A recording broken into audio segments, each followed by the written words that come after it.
عايز ايه؟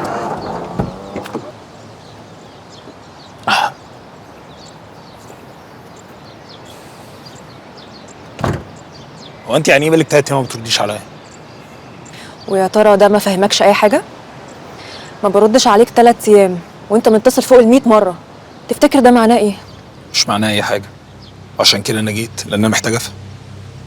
حازم، انا بنت مليون واحد يتمنى مني كلمه، وكلهم على فكره ولاد ناس برضو اغنياء، بس انا من وسط كل دول اخترتك انت، وقلت لك قبل كده وحذرتك انا مش بتخان، ولو اتخنت بختفي.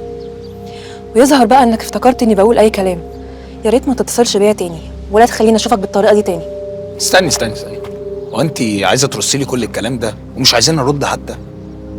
ما يهمنيش يا حبيبي اللي هتقوله، ان مهما قلت ده مش هيغير موقفي ناحيتك. انت خلاص موضوعك انتهى بالنسبه لي. ماشي مش مشكله، بس من حق ارد. اتفضل. كل موضوع يا انجي ان انا كنت عايز افهم، الفضول كان قاتلني بصراحه. انا بخونك، بس انت ليكي الشرف اصلا ان انت في علاقه مع حازم ابو العزم اللي زيك يا حبيبتي، بيصلي ركعتين حمد وشكر كل يوم ان هو يعرفني. واحب اقول لك في 60 داهيه تروحي ويجي 1000 من عينتك. مع السلامه يا انجي.